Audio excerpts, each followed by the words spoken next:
Name is? Robert Withrow, W-I-T-H-R-O-W. And what branch of the service? Army, Army. And what war? Korea, Good. All right. How did you get into the Army? National Guard. National Guard? Yeah. Back when they called the division up during the Korean War. Mm-hmm. And you joined the Army where? Akron. Akron, Ohio. What type of training did you have, when you went in?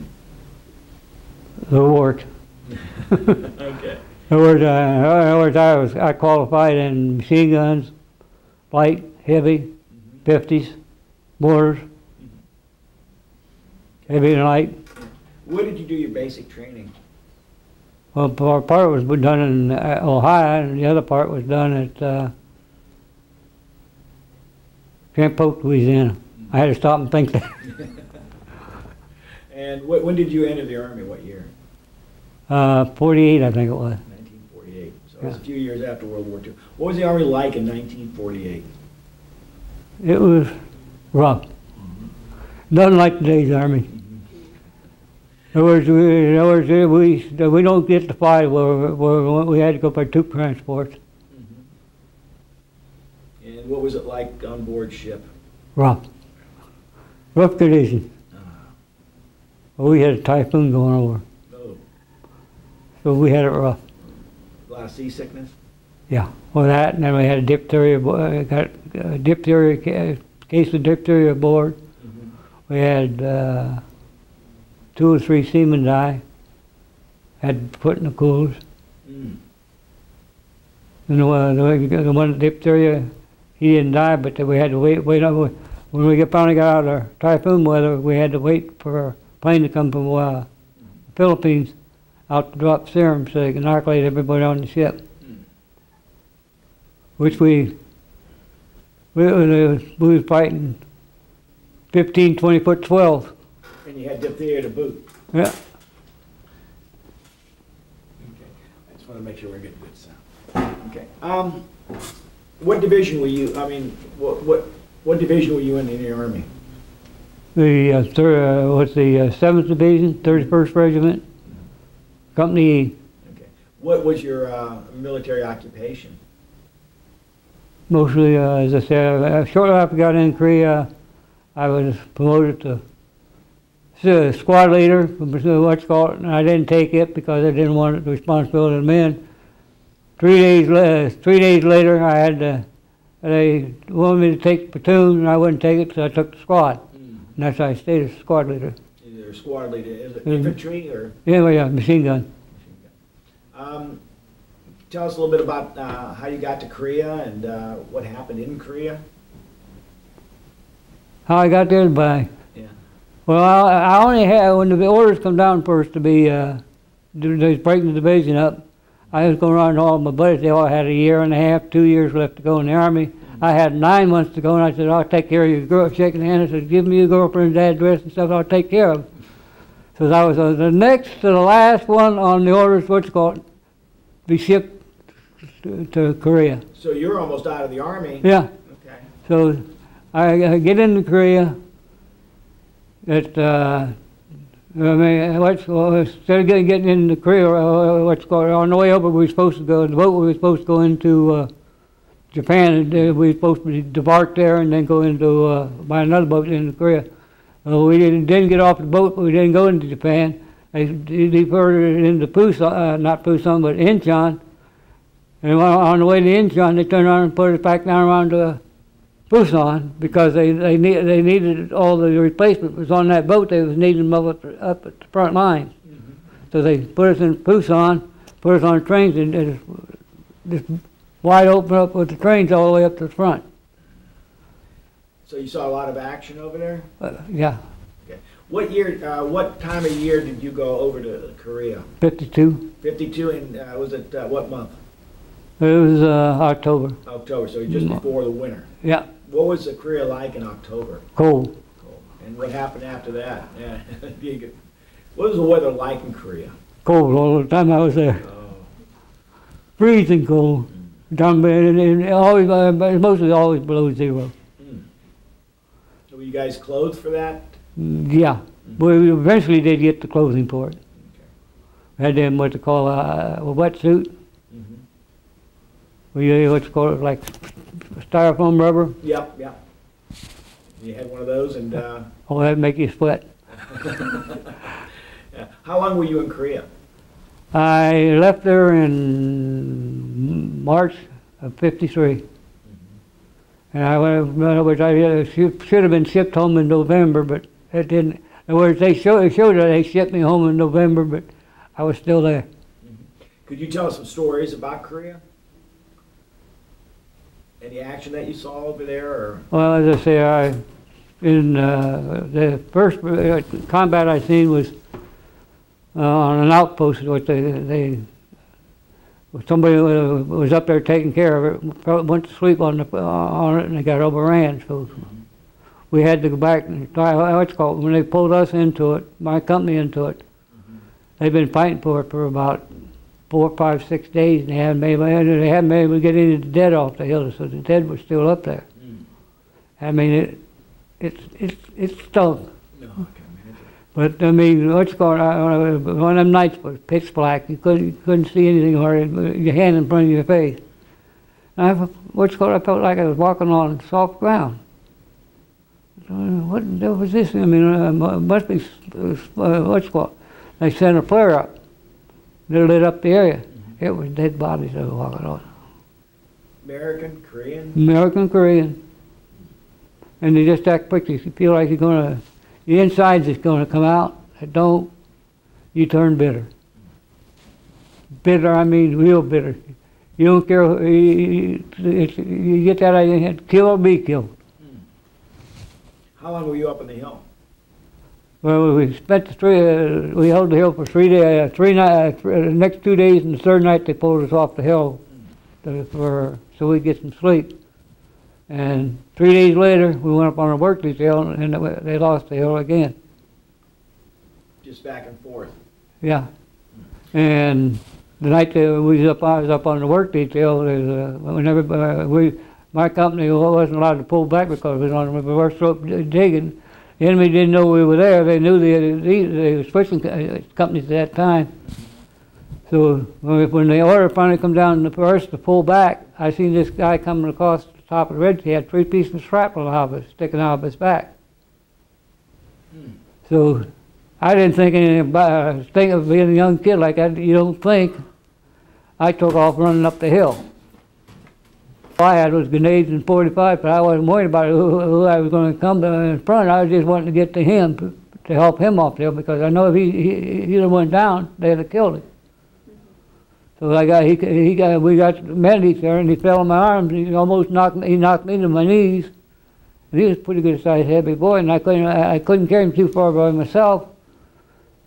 And I was down holding him in my arms, talking to him, and a couple of soldiers was coming off, American soldiers was coming off the hill, running what's called, and I told them to halt. They halted, they wanted to know what I wanted, and I told them, I said, I need some help with getting this wounded man off the hill. They said, we don't want to get killed on this hill. We're going. I said, I'll guarantee you one thing, you take off. I said, I'll guarantee you one thing, you will die here on this hill tonight, because I'll kill you. But they stayed with me. Couldn't find a stretcher for me, so we took our jackets and took 2 M1 rifles and made a litter for him and carried him off the hill. When we got back to our lines, they weren't allowing anybody out. There was no medics, no litter bearers, nothing was coming out to help anybody. So when we got off the hill, we was the last ones off the hill. So they went and made the counterattack. But by then I was back at an aid station. Well, that was the one about the daylight attack we made with a platoon assault. We was on the OP, and they wanted us to. They pulled us off the OP to back to train for this assault they was going to do. They were trying something new. They were trying to take a small force and hit with air support and artillery and tank support. If a small outfit, like a platoon, could make assault and accomplish anything. Well, I was when this was they first started. They put what's called they called me over. I wanted being picked. What's called to carry a flamethrower. And the guy, one of the new replacements in my squad, he says, no, he says, you need to be in the squad. He said, I'll take care of the flamethrower. I said, well, I can't authorize it. I said, it's got to go through the CO. I said, I was the one that picked, and I'm the one that's got to go. Well, he got killed. All three flamethrowers were killed. So, in other words, then they made the assault. I was the next platoon to go out. If the assault platoon didn't make it, to the top, I was with the next platoon to make the assault. And we had something like 200 feet, 200 yards, 300 yards, open rice paddy. That left us out there in the wide open. We're on foot. We ain't in a person air carrier. We're on foot. We run, we was going across the open rice field, and just something inside says, hit the dirt. And I told my squad, I said, well, hit the dirt right along the rice paddy. And the rice paddy is only about that high. And we laid up right against what's called BC and dismissed us. Straight across. Yeah. And if you wouldn't have done that? We'd have cut us in two. What, were the rice paddies frozen at that time? Yeah. Okay, so there was ice on them. Yeah. That's why the only reason tanks get out there, the personnel carrier get the ground was frozen. But when I got out there at the foot of the hill, there was a bomb crater there. What the officers were setting up their command post in the escort, and they told me where they wanted me to set the guns up at. I set my gun up like on the left, and the other gun went to the right. I had more area to cover than the other gun did. And say from daylight until almost dusk, I laid out there and didn't hardly quit firing the machine gun constantly. I mean, you burst it, and you let off the trigger, no sooner let off the trigger, you have to open up again. I couldn't get the riflemen and the stuff to coordinate. I tried to, what's called, when I quit firing, you fire. Don't fire at the same time. And when I'd stop, they'd stop. So that meant I had to pick it back up again and start firing again because I wasn't giving the evacuation wounded no cover. And when they started rolling the anti-tank or anti-personnel mines down the hill at us, what's called, they all started panicking. And I says, they wanted to run. And I said, no, don't run. I said, stand still, stay and just watch. And they had one rolling at me, and I said, they said, what are you going to do? What are you going to do? I said, I'm going to do just like I told you, watch. It rolled down, rolled down, rolled down. Rolled right up underneath the gun. Stopped. And I told everybody on the other side of the bomb shelter, I said, come over to my side. As quick as you can. Low, get over here. About that time, there was almost all of them over there. It went off, upset the gun. I said, now you know why I wanted to say watch.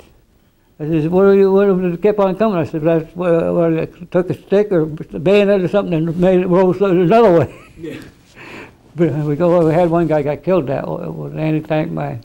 Because they would actually roll them down at you. Yeah, he rolled on, he rolled to get away from it, and he rolled on top of one. Oh. And he rolled, when that went off, he landed him on another one, it went off. And they landed him on another one, it went off. But he lived, I don't think he'd never lived, but they say if he had a helicopter medevac, he may have had a chance, but without a medevac copter, there was no chance. Yeah, you didn't have any helicopters in Oh yeah, we had plenty of them up there. They were taking pictures. Okay. This is something, a experimental thing they were trying to find out if it could be done. They used it, started using it in Vietnam. So they did help, I mean. Yeah, and then they started, they didn't use them for medevac at that point in time then? Well, we did in Korea, but I mean, not on a severeness like we did in, like they did in Vietnam. They come in right in the hot zone and pull people out. But in Korea, I mean, well, we had, I think they had, that day we had 6 or 8 helicopters with generals and stuff in them flying around. So they were looking more of an observation? Yeah, they were taking movies of it. So they could study it. The outposts I was on with the bunkers and stuff we was in, they modified them and had big cameras up there. We were filming the whole. It was filming the whole thing. The division commander went up to court-martial over it. Why is that? Because there was no. They said they couldn't get no helicopters in there and back the wounded, but they had helicopters up there to take pictures. That's good reason. Yeah, sure is. Sure is. What do you think you learned in the Army? Well, I learned a lot. I mean, respect. But I mean, I'm not actually bitter against the Koreans or anything like that. But well, just like what's called, I had when I joined the company, that we had 2 South Koreans who was with the company ever since they went into the war, and I got pretty close to both of them because they could speak English, and before I got on replacement, they didn't speak English, so I had to try to understand them, and they had to try to understand me without a translator. That ain't easy. Yeah. Do you learn any Korean when you were over there? A little bit, but I don't forgot it. The only thing I think I might remember is the nasty stuff. We rather not say that. No. Do you have any questions? We had no choice. We had no choice.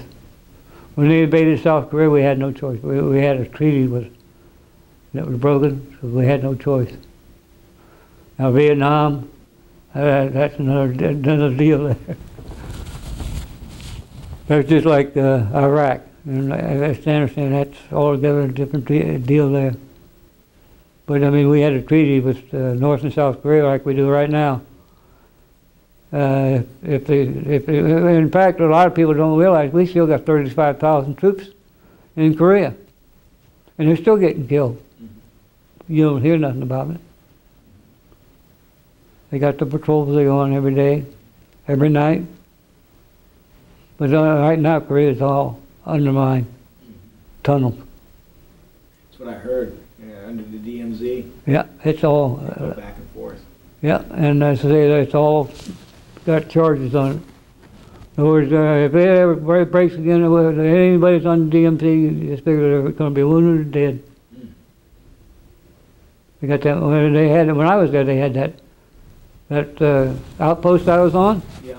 The first night I went into combat, I had one buried there with wires to each one of his fingers. All I had to do was pull him. He blew the whole top of the hill off. But he didn't do it. We dug him out. He was burnt with napalm and phosphorus. Yeah. We took a long time to decide if we were going to even dig him out. Really? Yeah, about 3 hours before we decided to dig him out. Was that deep? Oh yeah, he was buried deep. Amazing. But I mean, there are caves and stuff like that. There was something else. I went through some of the caves when I was back on the rest.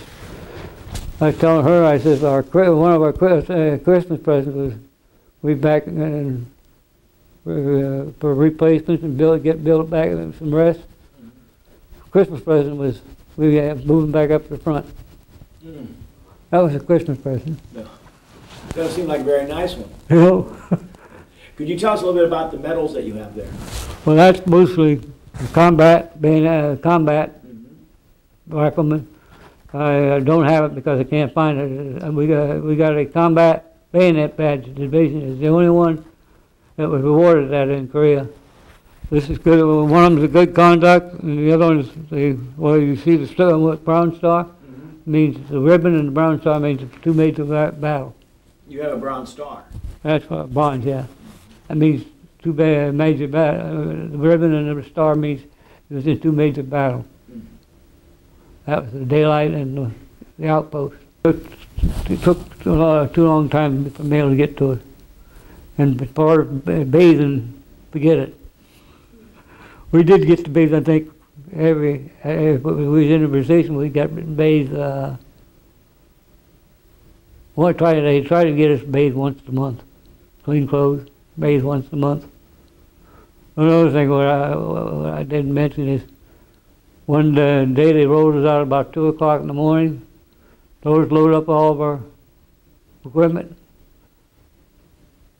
They took us on a 25-mile force march. Double time, all the way. 25 miles. 25 miles. We got there just before dark. In the hill we had, we had to be on our hands and knees. Maybe you get up maybe 1 or 2 steps and then slide down 4. And we kept doing that all night until we finally got to the top edge where the trenches were already there. Yeah.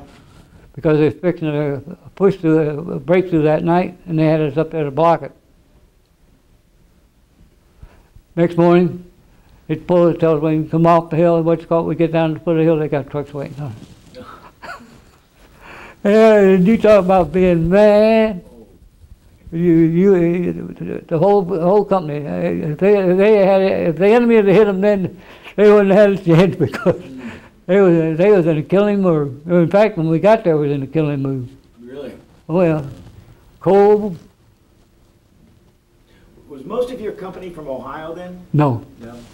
No, I had no. You see, the Ohio, the reason when I got broke up and when I went to Korea, it was. I don't know what happened to all the other guys that was in it pulled out of the base.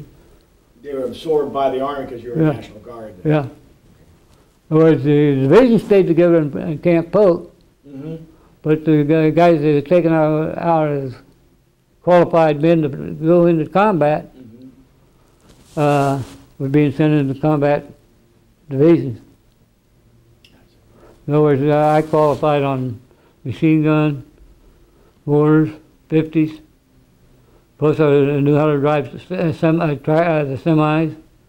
But just like the captain told me, they called me down because they needed a truck driver. Yeah. He says, we can train a rifleman how to drive a truck, but he says, we can't train a rifleman how to use a gun like you know how.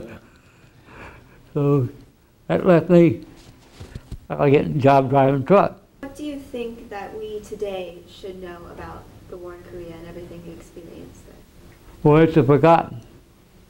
People need to know what's it called. You know, if you watch TV, you don't hear nothing. You hear Vietnam, you know, Grenada, but Korea, you don't hear the first word. It's been that way ever since we come back from Korea. It was a hush up. Just a change of classes. Oh. No, it was just nobody, and people when you come back didn't even take it serious. I mean, they thought it was a joke. If they fire a car backfire or something like that. Well, see, I come from the front lines in the civilian life for only about 4 weeks, which is very hard. Because my senses and everything was geared for the least little pin drop or at least little back, like a gunfire or something like that. I was looking for a hole to crawl in. And I didn't care if I had $1 million suit on. I'd go in that hole. Mud hole, it didn't make no difference to me. And people laugh about it. They'd clap their hand or a car backfire. You see me hit the dirt, they laugh about it. The difference between, let's say, a veteran of World War II, where they came back in mass, you were brought back to America, and then... It just turned out. No, most of them were coming back and had time left in the Army that they could readjust their life. But I mean, I come straight from Korea straight into civilian life. Where did you come back to? I mean, would they fly you back, or they bring you back on boat? Back on boat. Same. In fact, I don't think it's ever happened. The same boat that took me over brought me home. I don't think that don't happen very often. Yeah. How long were you over there? about 9 months. 9 months. In other words, when I got, finally, we was getting ready to move up to Old Baldy. And I went to CO and I said, I'm due to get out of the Army in another 4 weeks. And my orders come down. And he orders me. He said, no, he haven't heard the first word. So you just go back and get ready to move because we're getting ready, we're starting to move out now. He says, go on back and get what's called. So I load up with my squad and we're out in formation. Here comes the Jeep, CO's from the Jeep down. He says, get your gear and get in the Jeep. He says, CO wants to see you. Went up to CO and CO says, you're not moving with us. He says, I ain't got no orders or nothing like that. He says, I know. He says, you ain't lying. You're supposed to be discharged in April. And he says, you're going to transfer, we're going to take you back to the battalion. You're going to make the move with the battalion. They got battalion, but the battalion still don't know nothing. So when we get to, finally make the final move, the battalion sends me back to the regiment, and I get to the regiment, and they said, boy, we're glad to see you. We sent you home in November of 52. That is. And right now I can't find none of that. None of my records. They say None of your records are... they say it's stored in the fire. That's a bunch of... There's a bunch of fire, yeah. Yeah, but they still got copies of it in D.C. I have to take a class. Do you have any more questions? I think we covered. Like anything to say? No, Anything else? appreciate it. Oh, we appreciate your service. Yes, thank you very much. In other words, I've seen a lot more action than a lot of guys did. Spent a year in Korea. But in other words, our general, we call him bloodthirsty general. Which one was that? This. In other words, he'd be the type general would, if the enemy wasn't starting trouble, he would. And the North Koreans and Chinese hated us to come up online. They knew when we got up online, if they didn't start trouble, we was going to start trouble. And it just seemed like it always worked out that way too. But I didn't go to Old Baldy, thank God.